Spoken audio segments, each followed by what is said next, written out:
And it's time now to look at a developing story, and this is the Glebelands hostel in Mlazi, where Peace Committee member Stembiso Mkhize was shot several times. Some have called it a hit, and some saying that possibly it was politically motivated. Others are saying that he had many enemies because he was a money lender.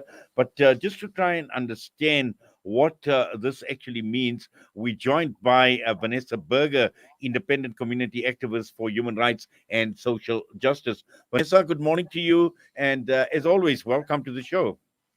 Good morning. Thank you very much.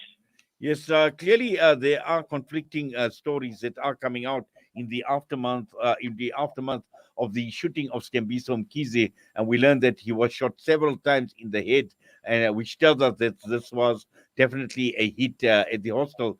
The key issue here is some are making political capital out of it, saying it was politically motivated.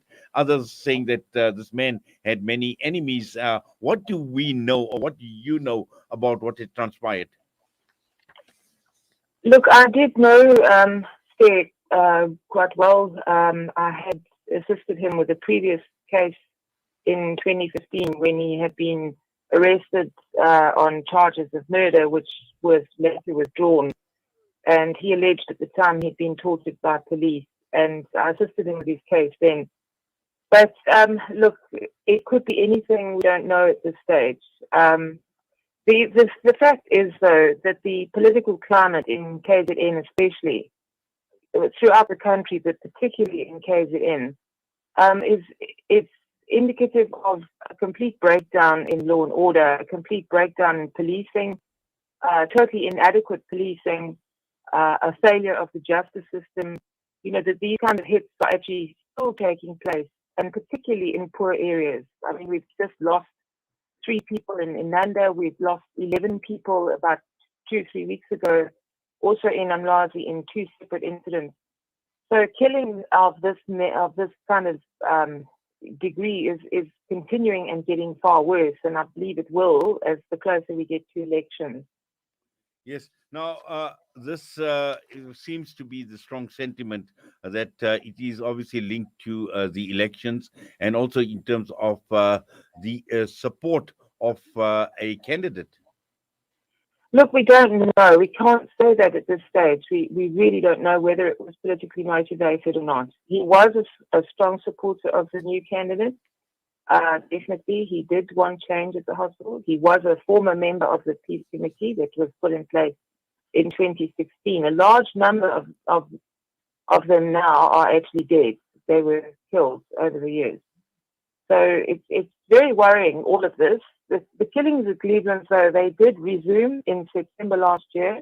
They appear to be linked to extortion rackets, mainly at the old blocks in Glebelands, where money is regularly collected from residents against their will. We've had a number of murders, probably around 30 by this stage since September last year, in the last year. So the murder rate has shot back up again at Cleveland over the last year. And it's also a sign of the instability in the country at the moment. Yes. Now, are we talking about internal dynamics that are playing out at Glebelands? Because, as you mentioned, it is of concern that the murder rates and the level of violence that is taking place is on the increase.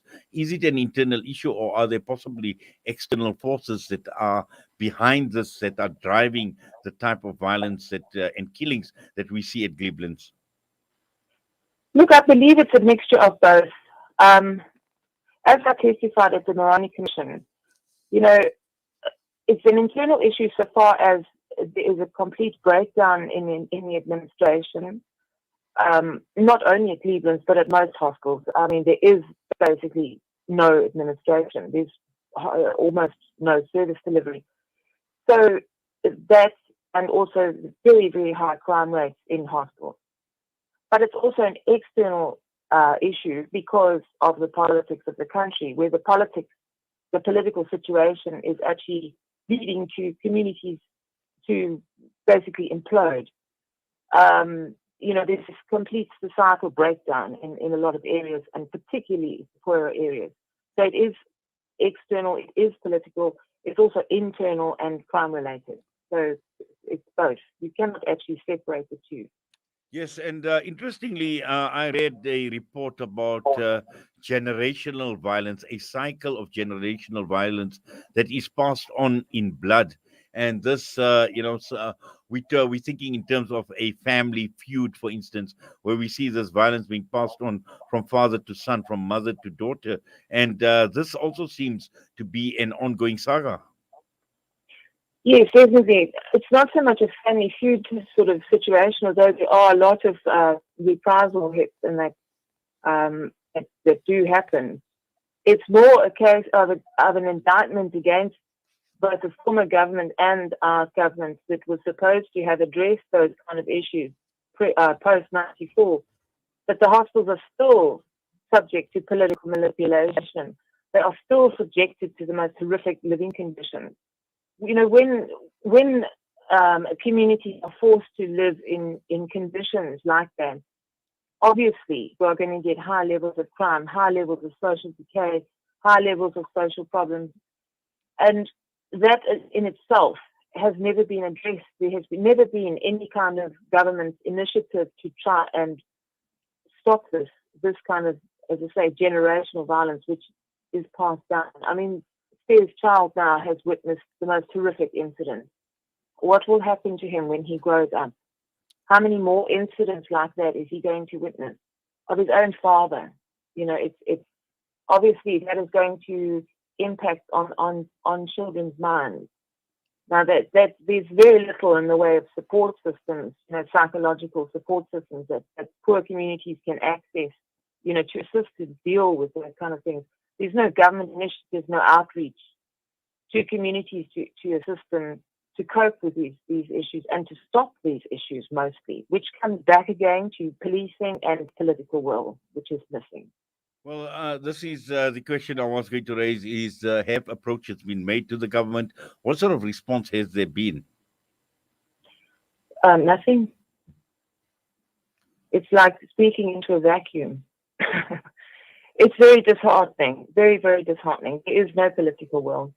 The government at the moment seems to be entirely preoccupied with its ANC factionalism. There is very little interest in actually serving communities. Well, Vanessa, as always, we do appreciate you taking time out, talking to us here on News and Views on Salam Media. We wish you all the best. We wish you safety, and please take care. Thank you very much. Thank you. Okay. Vanessa Burger, independent community activist for human rights and social justice. And just looking at these developments at the Glebelands Hostel, just one of the many issues that are faced by people, particularly those in poor areas. And again, as Vanessa mentioned, the lack of political will, and that seems to be the norm in more ways than one in terms of addressing the challenges, in terms of addressing the issues that people face in the country.